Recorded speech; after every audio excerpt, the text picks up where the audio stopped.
Who would deny that this man was a hero? And that is why I always admire Malcolm X.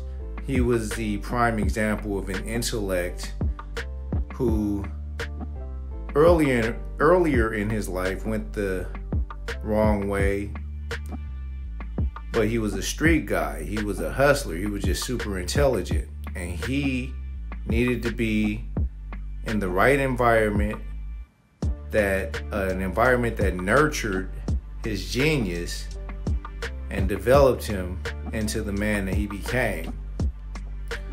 Because the Malcolm Little at the age of 20 was not the same man as the Malcolm X at the age of 30. So what this man said, one of many things, there is no better than adversity. Every defeat, every heartbreak, every loss contains its own seed, its own lesson on how to improve your performance next time. Bottom line, Malcolm X has always been my hero. Ever since I was aware that he wasn't the terrorist, the bad guy that society was trying to present him as. When I read his book, I was like, oh yeah, this dude was brilliant and courageous. That's the both beautiful and deadly combination. When you're brilliant and courageous. The police are able to use the press to make the white public think that 90% or 99% of the Negroes in the Negro community are criminals. And once the white public is convinced that most of the Negro community is a criminal element, then this automatically paves the way for the police to move into the Negro community, exercising Gestapo tactics, stopping any black man who is on the sidewalk, whether he is guilty or whether he is innocent, whether he is well dressed or whether he is poorly dressed, whether he is educated or whether he is dumb, whether he's a Christian or whether he's a Muslim. As long as he is black and a member of the Negro community, the white public thinks that the white policeman is justified in going in there and trampling on that man's civil rights and on that man's human rights.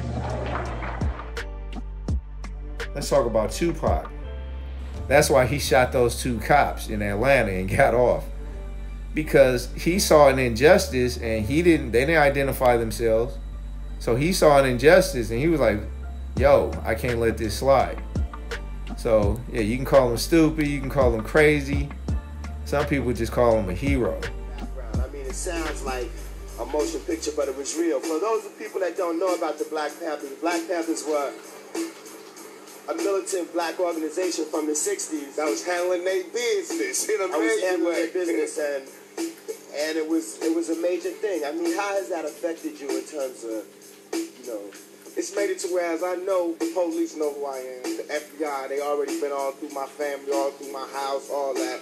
When I started talking some old rough stuff, they just like bombarded me and came on at me like I killed the president or something. So it's like, I know that affects me. It affects me in a good way, in a positive manner, because they couldn't slip the okey doke up on me. You know what I'm saying? I had knowledge of where I came from. So like, I didn't just get black when Malcolm X came out. I went through my stage of being mad. You know what I'm saying? It's something after being angry. It's come time to handle your business, and that's what this is about. 93, Thug Life. Got it right here. Thug Life with Tupac, who is, I guess, a son of the struggles and the militant situations of the 60s right here. For real, though. Flavor hip-hop.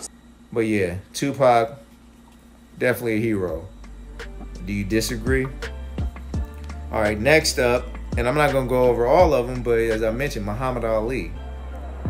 Very even fight. Ali, a sneaky right hand. Another sneaky right hand. This time he works over the shoulder of Foreman. It's the combination.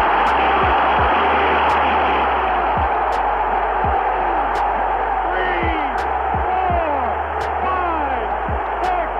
Foreman gets up to the knee. 8. That's it. The fight is stopped. Muhammad Ali, a dramatic 8-round knockout. He knocks out George Foreman.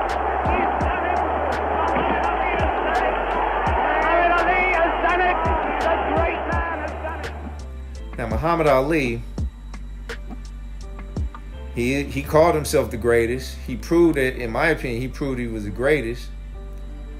And even though he lost, he made some comebacks, and he just proved in the ring to be brave and fearless, courageous.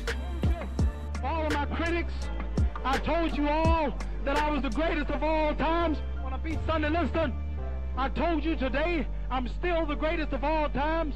Never again defeat me. Never again say that I'm going to be defeated. Never again make me the underdog until I'm about 50 years old. Then you might get me. But I didn't dance. I didn't dance for a reason. I wanted to make him lose all his power. I kept telling him he had no punch. He couldn't hit. He's swinging like a sissy. He's missing. Let me see your box. I hadn't started dancing yet. You can't say my legs are gone. You can't say I was tired, because what happened? I didn't dance from the second round on. I stayed on the ropes. When I stay on the ropes, you think I'm doing bad. But I want all boxers to put this in the page of boxing. Staying on the ropes is a beautiful thing with a heavyweight when you make him shoot his best shots and you know he's not hitting you. Ali, Boombaye, Ali, Boombaye. Yeah. People was rooting for him. He inspired people. He had like superhuman abilities. That dude was unbeatable before he had to take his hiatus, his forced hiatus, where he was about to go to prison for standing his ground and refusing to go into the military.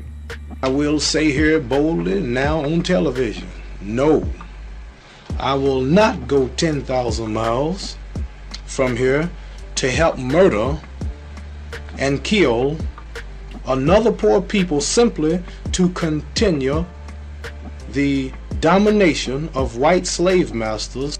Times when a man refuses because of religious beliefs to go into the service and wear a uniform, the government will assign them to work possibly in a hospital, a federal hospital or something like this, as a civilian. Would you agree to this? No, sir. I don't know. No, sir, I won't participate. No, sir, I'm a minister, preacher from the stand of rostrum. I'm not a marcher. But I will say here that I have in my press release that I've said it once and I will say it again. The real enemies of my people are right here, not in Vietnam.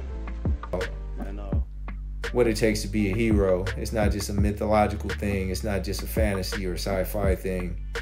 They don't have to be able to fly or, dodge bullets or none of that stuff. But being a hero, it's like, what's in your heart? What's in your soul? Were you destined to be this, or were you born, or were you made? So, something to think about.